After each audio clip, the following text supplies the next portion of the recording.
Merhabalar. Şu anda bulunduğunuz nokta Kadıköy Vapur İskelesi.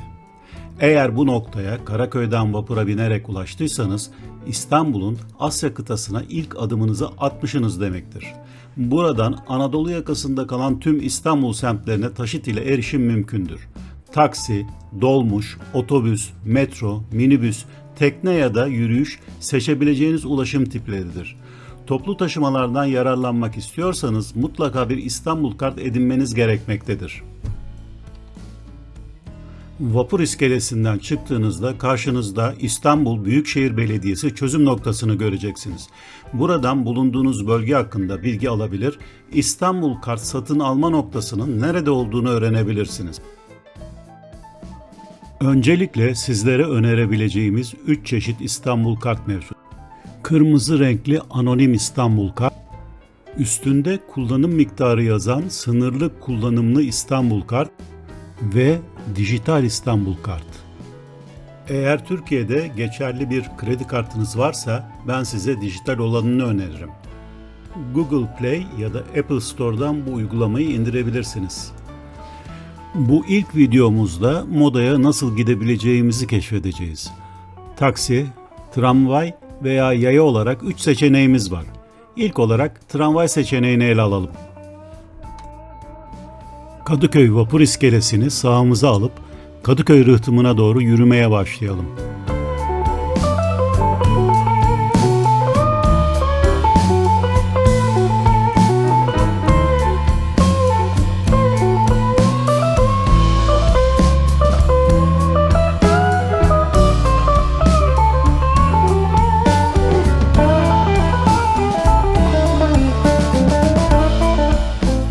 Şu anda karşımızda sağ tarafta kalan yapı Adalar Beşiktaş Vapur İskelesi'dir.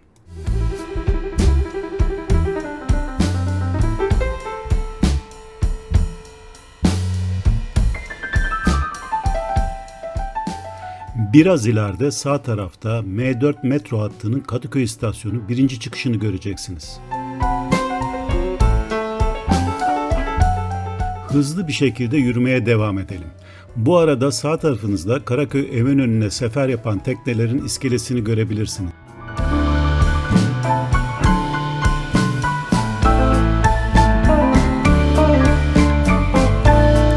Şimdi sola dönme zamanı. Tramvayın kalkış durağına az bir mesafe kaldı.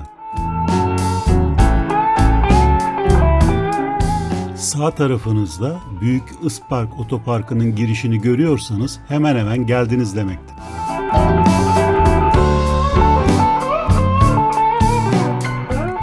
Karaköy Vapur İskelesi ile Damga Sokak tramvay durağı arası yaklaşık 10 dakikalık bir yürüme mesafesindedir.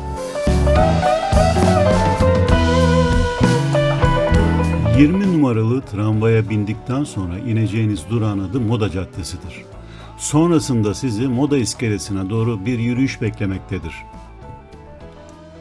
Şimdi yeniden Kadıköy Vapur İskelesi önüne geri dönelim. İkinci seçeneğimiz taksi, üçüncü seçeneğimiz de yaya olarak Moda'ya gitmek olacak. Meydandaki büfe ve gazete bayisinin arasından sağ tarafta çiçekçilerin bulunduğu yola doğru girip trafik ışıklarını görünceye kadar ilerleyelim. Yaya geçidinin hemen öncesinde taksi bulma imkanınız var. Taksiye bindiğiniz yerden Moda'ya yaklaşık 2 kilometre ve 9-10 dakikalık bir yol vardır. Benim önerim üçüncü seçim olacak. Yaya olarak ve Kadıköy Çarşı içinden dolanarak Moda'ya çıkmanız çok daha ilgi çekici. Seçeceğiniz güzergaha bağlı olarak 35-45 dakika arası bir yürüme mesafeniz var. Hadi başlayalım. Öncelikle yaya geçidinden karşıya geçmemiz gerekiyor.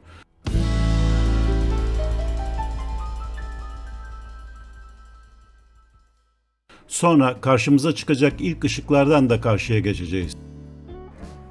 Eğer önünden geçtiğim dükkanları ve yaptığım dönüşleri takip edebilirseniz Moda İskelesi'ne kadar kaybolmadan zevkli bir yürüyüş yapmış olursunuz. Karşınıza dükkanlar çıkıncaya kadar yürüyelim ve sola dönelim. Böylece Kadıköy Çarşı içine girmiş olacağız.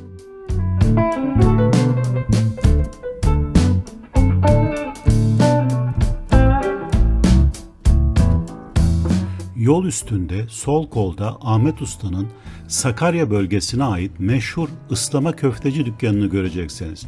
Açsanız denemenizi tavsiye ederim. Canınız bira, patates kızartması, kokoreç ya da midye tava çekiyorsa birkaç adım ötede sol tarafta Mercan, sağ tarafta Şampiyon kokoreç dükkanlarını görebilirsiniz.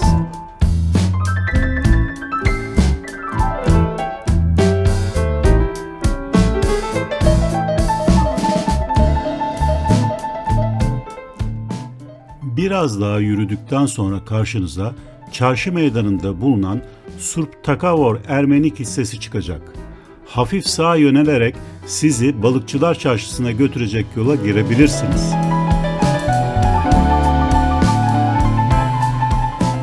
İşte Balıkçılar Çarşısı.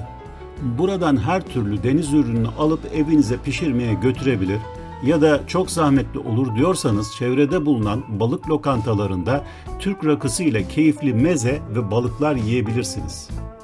Eğer arzu ettiğiniz ürünleri aldıysanız Moda'ya doğru yürüyüşümüze devam edelim.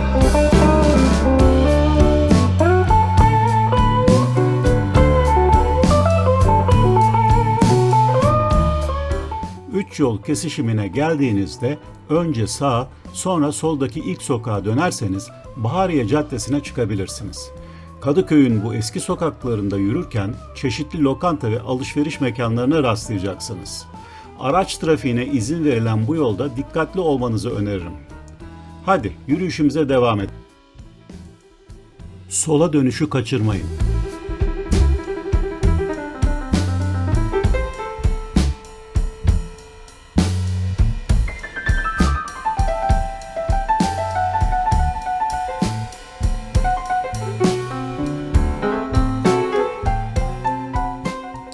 ...7-8 dakikalık kısa bir yürüyüşten sonra Bahariye Caddesi'ne ulaşmış olacaksınız. Buralarda mağazalar çabuk el değiştiriyor. Eğer hala değişmemiş ise sağınızda Starbucks'ı göreceksiniz. Kısa bir kahve molasına ne dersiniz?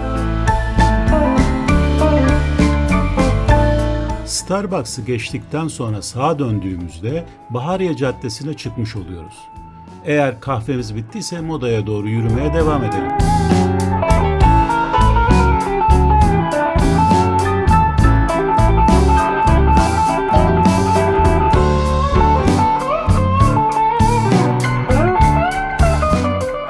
Bir iki dakikalık bir yürüyüş sonrası sol çaprazımızda bembeyaz gövdesiyle gördüğümüz büyük eski yapı Süreyya Operası binasıdır. İlk yapılma tarihi 1800'lü yılların başındadır. Son halini 2007 yılında almıştır. Bayağı bir yürüdük ve çok yorulduk diyorsanız hala Moda nostaljik tramvayına binme şansınız var. 25-30 metre ötenizde Bahariye tramvay durağını göreceksiniz. Durak önündeki banklara oturarak tramvayı bekleyebilirsiniz.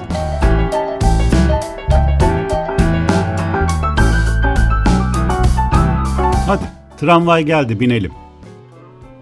Oturmaya pek gerek yok. Tramvaya bindikten sonra 3. durakta ineceksiniz. Durağın adı Moda Caddesi. Evet, Moda Caddesi durağında tramvaydan indik ve trafik ışıklarına doğru yürümeye başladık. Işıklardan sola döndüğümüzde gideceğimiz yöne doğru Moda Caddesi'ne girmiş oluruz. Yaklaşık 2-3 dakikalık yürüyüş sonrasında Moda'daki restoran ve kafelere varmış olacağız.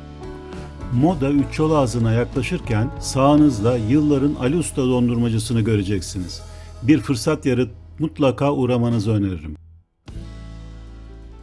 Bu noktadan sağa dönerseniz seyir terası niteliğinde bir parka, düz devam ederseniz de Moda iskelesine doğru gidersiniz.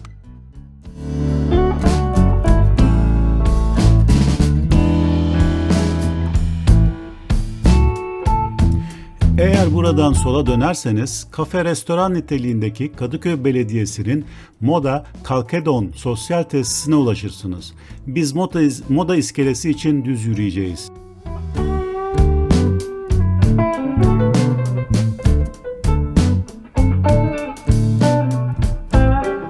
Biraz ileride sol kolda orta büyüklükte bir otopark var.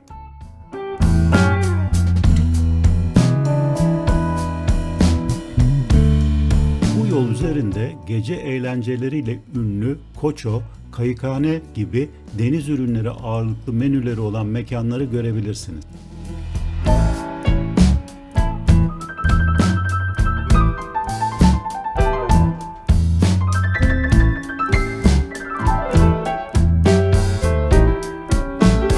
Sonunda moda iskelesi göründü. Ben iskele içine girmeyeceğim. İçteki gizemi bozmamak gerek. Yalnız sizlere iskele yolu üzerinden 360 derece manzarayı göstereceğim. Eğer zamanınız var ise iskelenin iç mekanını mutlaka ziyaret edin.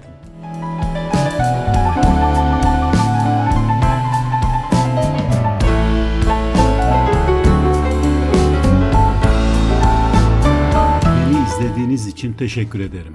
Beğen işaretini basmayı, kanala üye olmayı ve bildirimleri açmayı unutmayın. Bir dahaki videoda görüşmek üzere.